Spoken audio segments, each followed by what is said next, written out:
Welcome to Your Wedding Unlimited, a podcast for couples who want a wedding day that feels personal, authentic, and true to them. I'm Abby, UK wedding planner and owner of Elegance Unlimited, here to help you reinvent tradition and plan a wedding day that genuinely tells your love story. I cannot wait to get started, so let's get planning.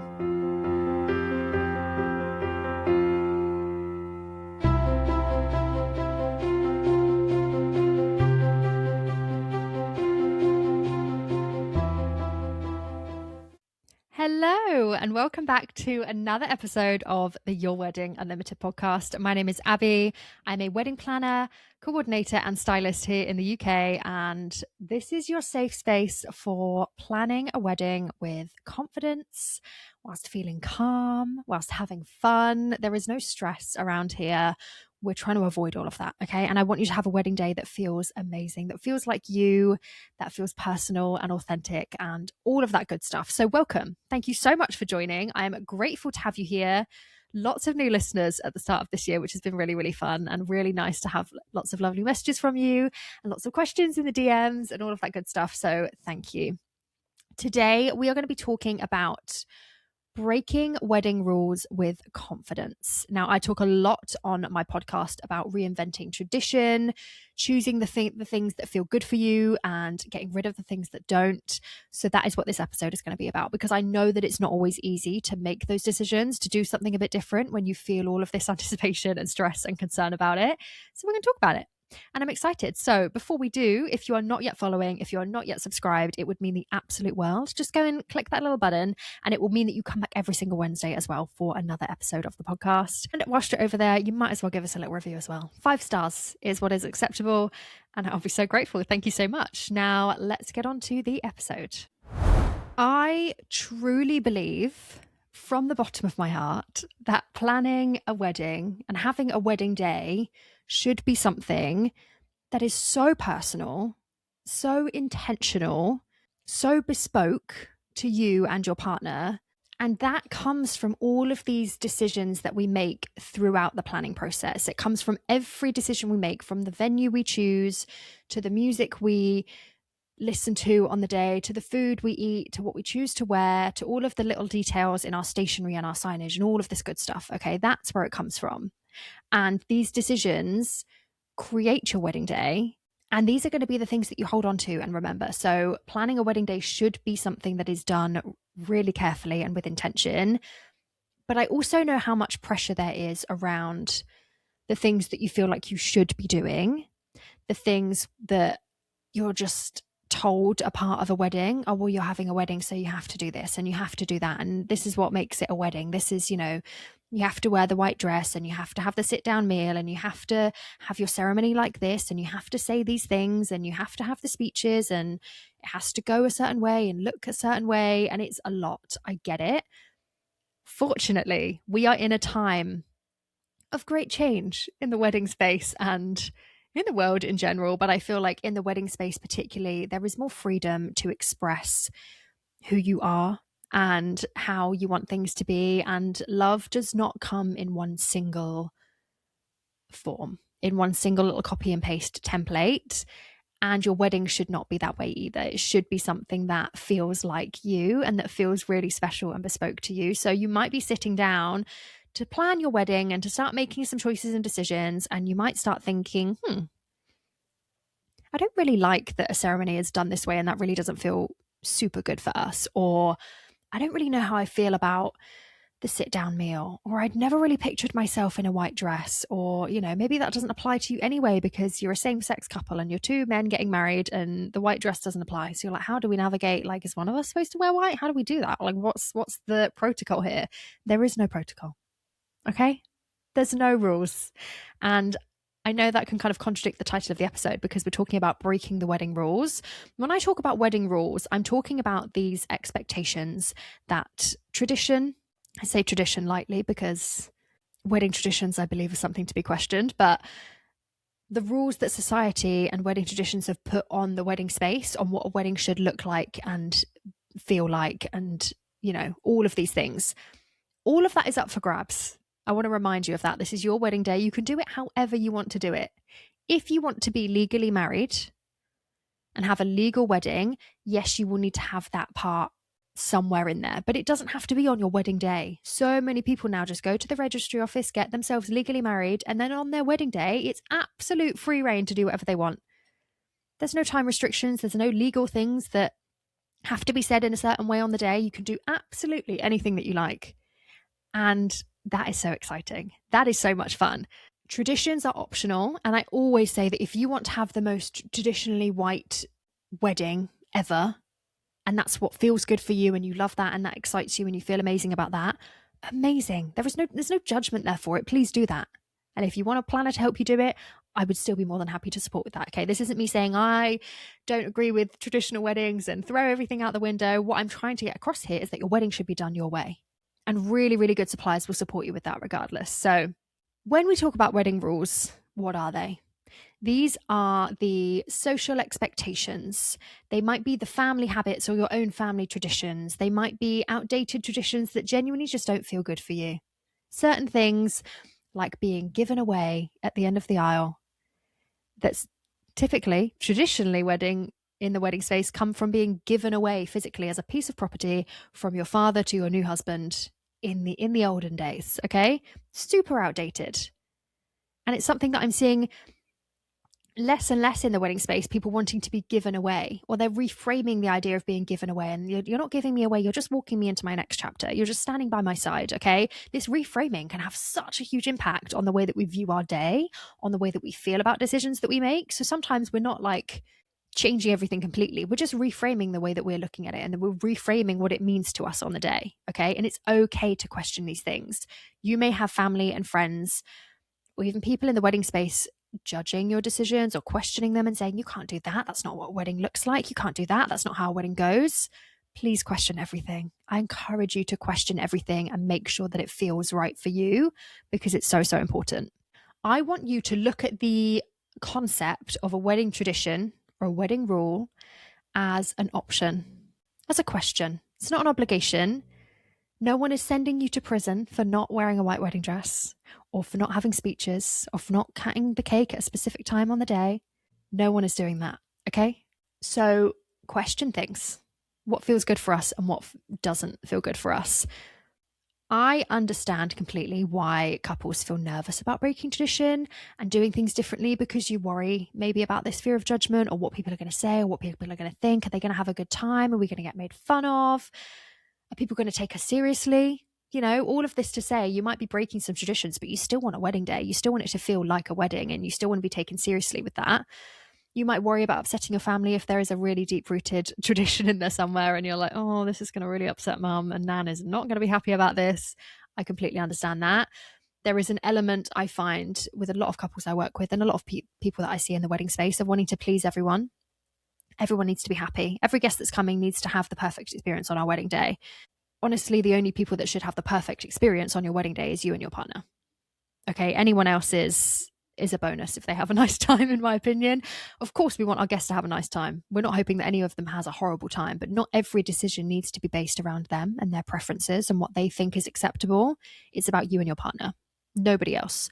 So there's also this huge element of feeling like things need to look a certain way. Oh, we need to have this set up like this, and we need to do the flowers like this, and the cake needs to look like this. And, you know, we can't, even when like short wedding dresses became a thing again after these big long ball gowns, and there was this whole trend of this, so many people loved it, but a lot of people were like, that's not a wedding dress. I wouldn't feel like a bride in that, or that wouldn't feel good for me. And of course, you're not going to please everyone. Okay. So there is no, everything has to look a certain way. It's what feels good for you. And in the same stretch of, you know, conversation, I've had comments from people before and questions from people that are in same-sex relationships, and they're like, we're not having the groom, we're not having the bride, you know, we're two brides or we're two grooms, or neither of us really associate with any of those. So how is our wedding supposed to look? How are we supposed to feel like we've got a wedding without having these certain elements? And I really want to highlight that a wedding doesn't come from having all of these ticked checkboxes in place. It comes from you creating that connection and making these memories and having a day that makes you feel like you are celebrating your love and starting this next chapter together, because that's what it is. Okay. So you don't have to have all of the things. Just because you're missing the bride element because you're two grooms on the day doesn't mean that you're not having a wedding day. Doesn't mean that you can't still have it feel weddingy and celebrate the love. And I really want to highlight that, because I think that there isn't often enough representation out there for doing things differently, whether it's for same-sex couples or not, or just for doing things differently, just for not wanting to wear a white wedding dress, not wanting to have a sit-down meal. We're seeing it more, and people are being more creative and being a bit more out there, and people are breaking tradition. And I love, love, love that so much. So I'm going to be highlighting it a bit more today. A little reminder that you are allowed to prioritize the things that mean something to you. Even if it doesn't, even if you've never seen it at a wedding before, honestly, even better, because no one's going to have seen it at a wedding before. And that makes things fun and unexpected and exciting for you and for your guests. You don't need to be creating an Instagram-worthy wedding. Remember, it's nice to share things online. And of course, your suppliers might want to share things of you. And if you're happy with that, and that's an agreement you've made, that's great. But your wedding should not be designed around being Insta-worthy or Pinterest-worthy. It should be designed around making things that make sense for you, choices that make sense for you, intentional decisions, details that matter and mean a lot to you. It's going to sit on your coffee table or in the pictures on your wall for a really, really long time. So we want to be making authentic, intentional decisions with our wedding day. And that is going to have so much impact on the way that your day feels and looks. I hope you're enjoying this episode. I just wanted to share something with you really quickly before we carry on. If you are feeling a little bit stuck when it comes to wedding traditions and you want your wedding day to feel more like you, then this is for you. My free wedding traditions checklist helps you decide what really matters to you, what to keep the same, what to adjust, and what to completely scrap, so that you can plan a wedding day that feels personal and authentic to you. You'll find it linked in the show notes now, and I really hope it helps. So, if we want to break the rules and we want to feel good and we want to feel confident about that, how are we supposed to go about that? Okay, the first thing I recommend you do is sit down and just work your way through some of these traditions. Question why you might be wanting to break a particular tradition. Why do we not want to do this? Why does this not feel good for us? Why does it not feel good to walk down the aisle and meet you at the end of it? Why does it not feel good to only have men giving the speeches? Why does it not feel good to have a first dance, to cut the cake, to spend the morning apart and, see each other for the first time? Question why you're feeling that way, or why it might feel good at the same time. Why does it feel good and exciting to spend the morning apart? Why should we do a first dance? Ask yourselves these questions and just see what that gut reaction is, what that feeling is around those things, and question it. And the more you understand why you feel a certain way about those things, the easier it is to stand by those choices and feel confident about that in the process as well. So if you're like, we just hate being the center of attention, and unfortunately you are going to be the center of attention to a degree on your wedding day because it's your wedding day. But if you're saying, because of that, we don't want to stand up, the two of us, and do a first dance. We don't want to do that. It doesn't feel good for us. And you know that, and you can stand by that and confidently say, we don't want to do a first dance. Or if we do, we want it to be just the two of us somewhere else private because we don't want to do it in front of people. We don't want to amplify the amount of time that's spent being stared at on the day. Fine. Okay. You get to choose and play around with every single element of the day, and you get to choose what are we going to keep, what are we going to get rid of, what are we going to scrap. And that is the most fun part, to sit down and say, okay, well, we really like the idea of doing speeches, but we don't want it to just be all men. So let's do it, with these people instead. Or I really like the idea of a white wedding dress, but just doesn't feel like it's 100% me. So maybe I'll get two dresses and I'm going to wear one white one for the ceremony because that makes me feel really good about having the wedding and the ceremony. And I love that. And then after that, I'm going to change into something pink and fun. Maybe that's what you're doing. Maybe you're saying, we don't like the idea of spending the morning apart at all. We're actually going to spend the morning together. We're going to have breakfast. We're going to chill out. And then we're going to go our separate ways, get ready, get dressed. And then we're going to meet up again at the ceremony. That feels good for us. We're changing the way that this tradition typically works because it feels good for us. You have the choice. And it is a choice, free will. You have the choice to sit down and say, we want to keep these traditions. We kind of like these ones, but not as they are. So we're going to change them to suit us better. And these ones actually just don't suit us at all. Doesn't give us a good vibe, gives us a bit of the ick, not fun at all. We're getting rid of them. It's a game. You get to genuinely just choose whatever you want to do. And that is so much fun. anything that you choose to get rid of, I want you to be removing that without guilt. I don't want you to be sitting with that and thinking, oh, what are people going to think? What are people going to worry about? If that's something that you're thinking and pondering over and stressing about, it's a mindset thing. And I want you to spend some time thinking about that. Listen to some of my mindset episodes about feeling confident and feeling good and not comparing and not worrying about everyone else. This is your wedding day. And you should feel so confident and so incredibly excited about the choices you're making because they make sense for you. Your guests should come to your wedding day, experience the day with you, celebrate the love, all of the joy, all of the excitement, and leave thinking that was so perfect for them. I feel like I got to read their story throughout the day. I was told their love story from start to finish. I know more about them, all these little details that I've learned that maybe I didn't know before, and I've got to celebrate with all of their favorite people, and that's what makes a guest feel good leaving, okay? Your guests will remember how the day felt. People hold on to feelings so much more than they hold on to the physical visuals or the memories of things in that way, okay? So when you're talking about, I don't want our guests to have a bad time, you want to remember how you made them feel. What was the atmosphere like? Was it romantic and intimate and really lovely and cutesy all day? Was it fun and high energy and really quirky and funny and everyone was just laughing all day? What kind of vibe do you want? What's the atmosphere that you want? Okay. They are not going to worry about whether it followed tradition perfectly. I understand there are some exceptions to the rules. Sometimes you have different generations that cannot let go of anything being done differently. They do not like the idea of things changing or not following traditions. I understand that. And there are ways to work around that and compromise to a degree. But for the most part, people are going to value the personal touches and just getting to celebrate and see the love on your wedding day over anything else. I think there is also an element of understanding that not everyone's going to get it. Nana might not get it, okay? Your Auntie Sue might not get it because her daughters both had the most traditional wedding days ever. She can't possibly see how anything could be done any differently. And she might come to your wedding day and just think, oh, not my vibe. Who cares? Who cares? Because at the end of the day, if you're sat there at the end of the night, you finally get to lie down in bed after an amazing day and you're exhausted and your feet are hurting and you've just been laughing and smiling all day, your cheeks are hurting. If you're going to lie down at the end of that day and think, oh my God, what an amazing day. We are married. Who cares what Auntie Sue thinks? That is just water under the bridge at that point. It's flying straight over your head. Who cares? Okay. Let her be miserable. Let her be a bit cynical and a bit grumpy about it. And you just focus on your day and what makes you feel good. Back yourselves as a couple. And if you are both confident about a decision and you both feel excited and really good about it, that's what matters. And that's how you know it's a really good decision going into it. If you're both like, yeah, this is going to be sick. This is going to be so good. Then that's how you know that it's a good choice to make. Your wedding isn't a performance for anyone else. It's your day to celebrate and cherish and love. And I talk about wedding regrets a lot because it's a real thing. Wedding regrets. And once the day is done, and often the wedding blues hit a little bit, you're a little bit sad that you don't get to plan a wedding anymore and that it's done and you're not going to do it again. Because this is the thing, there's so much anticipation, so much excitement, and then it's done and you never get to do it again. Unless you renew your vows or something else later down the line, no one anticipates having to plan a wedding again. So it's done and you're like, oh. And if there were decisions that didn't feel good, that didn't sit right with you, that didn't feel 100% you, and you'd really had your heart set on doing something else, but you questioned it and you backed out and you let other people make you feel like it wasn't a good choice or that because it wasn't traditional, it wasn't what you were supposed to do, that regret is going to hit you so quickly and so hard. And you're going to be like, oh, it's too late now. I wish we'd stuck to our guns because honestly, what would have mattered? Like we would have had a good day. And just having to brush off my mum's comments every now and again.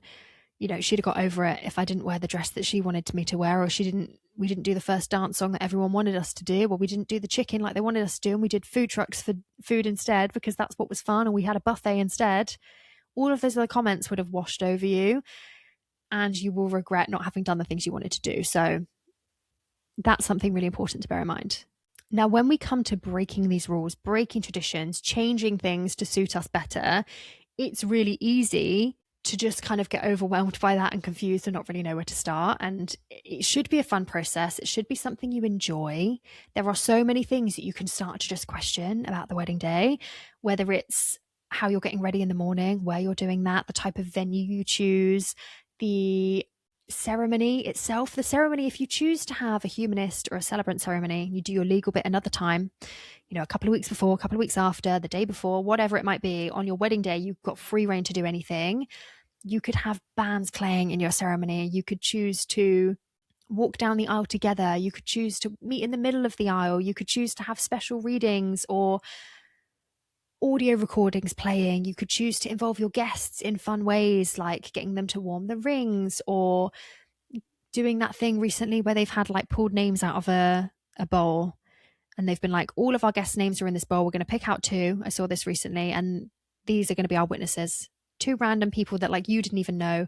Two of your guests that come sit down on the day get to just come up, and suddenly they've got the role in your wedding day. Fun, guest interaction. Maybe you've got your dog being involved in part of the ceremony, coming down to be the ring bearer or something that you couldn't maybe do in a traditional registrar-led ceremony because of timings and all of the stuff they have to fit into that amount of time. There are things you can do with that. And I just wanted to give some examples of the way that you can question things and change things up. You could completely skip different parts of the ceremony if you wanted to. If you didn't want to do the exchanging of rings, don't do it. If you don't want to do any readings or speeches, don't do it. If you don't want to walk back down the aisle at the end with everyone, don't do it. If you don't want to walk down the aisle, don't do it. Just be there already, and your guests can come in and see you there. Fine. It's whatever works for you. Okay. You can wear whatever you want. You don't have to wear a suit, and you don't have to wear a dress. You don't have to do these typical things that we're told this is what a wedding looks like. You can wear whatever you want. You can wear whatever colors you want. You can wear whatever style of things you want that makes sense for you and that makes you feel good. I always say that you should be wearing on your wedding day something that makes you feel so incredible, so confident, so up in the clouds and on top of the world, because that is going to reflect in your energy that you're giving off to your guests, and therefore the energy of the day. Your guests feed off you so massively. Also in your pictures, if you look confident, your pictures are just going to be like radiating, and you're going to see that in the pictures, and you're going to look back and think, oh my God, what an amazing day. So you should be wearing things that feel good for you. The first dance I talk about a lot of the time. There are so many options for this now. Lots of people are doing this differently. Some people are doing choreographed first dances. Some people aren't going for something slow. They're going for something choreographed and upbeat. And some people are getting flash mobs, and they're getting their wedding guests, if they're happy to join in with that with them. Some people are doing first dances where you get everyone on the dance floor, and slowly different people, they'll say, whoever's been married for the least amount of time, leave. And then you get to leave first. Whoever's not married, leave. You end up with the people that have been married the longest left on the dance floor at the end. That's a really nice idea. Some people choose to do private first dances, and they'll go somewhere else and think, we just want it to be the two of us. We're going to do it with a gorgeous backdrop, and our videographer's going to be there, and they're going to record it, and we can look back on it forever, and it's going to be amazing. That's what we want to do. Fine. Some people don't do it at all. It's okay to not do it. There are things you can put in place of that instead. Some people do their cake cutting at this time. Some people will just get everyone onto the dance floor following a speech. Some people will do champagne towers. Like there's so many things you could do just to change up that whole process. The timings of the day you can change to your heart's content. When you are doing a wedding day with no rules, and you're breaking the rules, and you're not worrying about the legal thing, you can do anything at any time. Anytime. You could do your ceremony in the evening.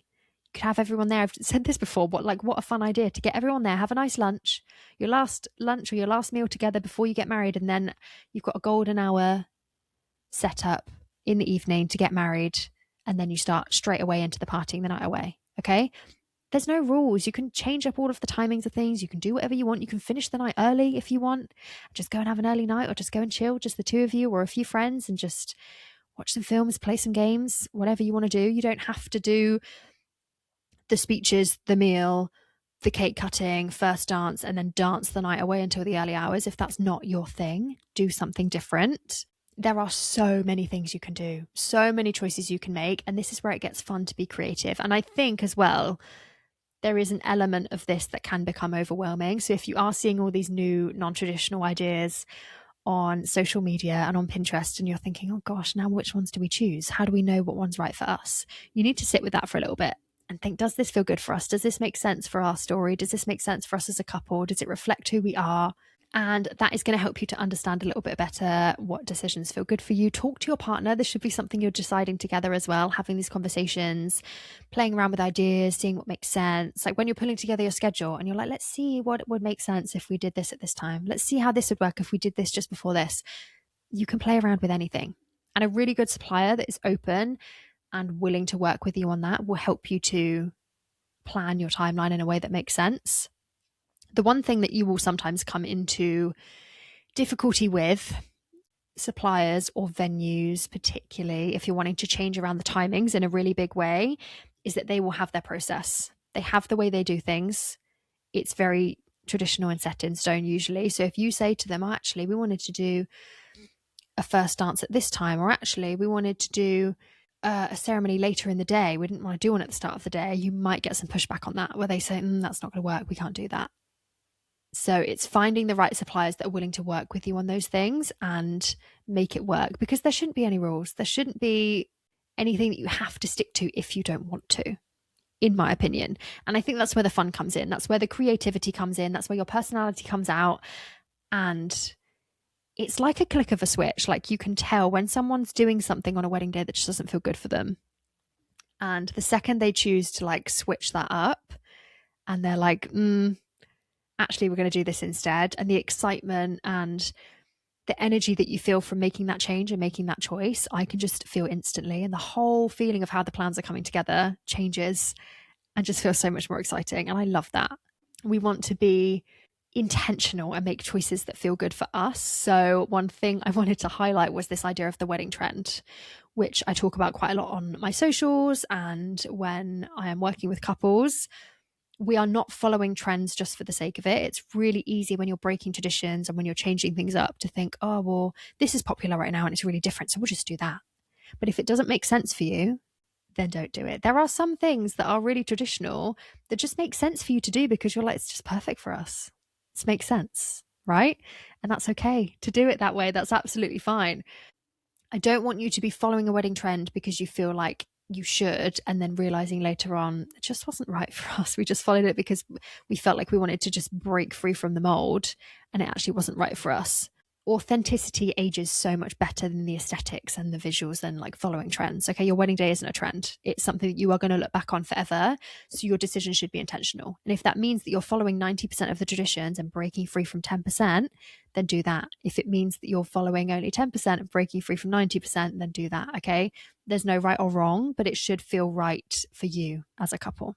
Now, I can say from experience as a wedding planner that your confidence grows when you feel good about decisions. And, you know, when you've got a planner working with you as well, when I'm working with my couples, I can tell when they start to feel confident about things. I often am helping to support them and give them a little pep talk when they're feeling unsure about things and they're feeling overwhelmed, whether it's to do with traditions or not. Okay. But don't forget that a planner can help you to navigate the family expectations and how you're positioning it to them as something really fun and exciting rather than something that's just a negative because it's not traditional. A planner can help you bring all of these ideas to life. I'm often sitting down with couples and they'll be saying, we want something like this, but not like this. And this feels good. And we kind of like this, but it doesn't feel quite right. And I'll be helping to like morph these ideas into something that's real that we can do on the day and helping them to just kind of really understand what it means for them to break this tradition or to change it or to break the rules a little bit, do something different and fun, and to pull things into place that really feel like them and make sense, and reassuring them and making them feel confident that they're making the right decision and that they feel supported in making these choices. And I truly, truly believe that having the right suppliers around you can have a huge impact on that. Like your wedding supply team is your dream team. Okay. It's your little pack of gold on the day to just come make your wedding day amazing and then leave you with all these amazing memories. So choosing your suppliers is so, so important. My hope is that this podcast brings you a lot of comfort and support and inspiration. But if you need that little bit extra, get yourself a wedding planner that gets you. Get yourself someone that can help you bring these ideas to life. If styling and like your vision is a huge thing, find yourself a stylist that can do these amazing things. If you want your flowers to just be like epic and not really quite in the norm, find yourself a florist that is willing to do those things that can help you pull that to life. It's so, so important to have the right suppliers around you. I could go on for hours going through all the different types of ways you could break tradition, different inspiration for this, different inspiration for that. But I feel like I've given you something to chew on today. There is always a little bit of something like this in all of my episodes. So there will be more like this. But I just wanted to remind you before we close out that there is no right way to get married. Your love is the only thing that matters. Your personality should shine through. Your values and the things that mean the most to you should be at the forefront of every decision. And in my opinion, that's what should shine through on the day. That's what your guests should be able to see. And anyone that loves you and is coming to your wedding should just want to see you happy and celebrate those things with you. So keep that in mind, hold that close. You have permission from me and from the wedding space to do things differently. Trust yourself, trust the decisions that you're making and what feels good for you as a couple. And don't listen to any of that external noise. Quiet Auntie Sue down. She's got no place here with her negativity and all of her picky comments and all of that judgment. Leave that to the side, quiet that noise, listen to yourselves and what feels good for you, and feel confident in those decisions, because that shines through. And people have less pushback when you're really confident as well. If you're like, oh, we think we might be doing this, and someone goes, oh gosh, no, you don't want to do that. If you go in and say, we're going to do this and we're so excited about it, it's going to be fun, can't wait for you to see it, you might still get a bit of pushback. They might be like, oh, okay. But if you're really confident about it, less people are going to be like, oh gosh, no, you don't want to do that. And the people that do, maybe they don't get an invite. Maybe that's the way that you decide to go about things. But listen, if it feels right to you, it is right. Don't forget as well that I have a wedding traditions checklist to help you make all of these decisions. You will have heard a little snippet about that in the middle of the episode. The link to that is in the show notes below. So if you're ready to kind of dive into that and just get yourself thinking about all of those things, it's in the show notes. So go and take a look. Let me know what you think. Hopefully it's helpful. Otherwise, I will be back next Wednesday for another episode. I hope this one was helpful. I cannot wait to speak to you next week. Thank you for listening and have a good week. Happy planning. Thank you so much for listening to Your Wedding Unlimited. If you want help creating a wedding day that's personal, authentic, and true to you, head over to the show notes now. You'll find my free wedding traditions checklist to help you decide what to keep, what to adjust, or what to completely reinvent. And if you're ready for more hands-on support, you could also inquire about working with me there too. Make sure you're following the podcast to be brought back next Wednesday. Happy planning!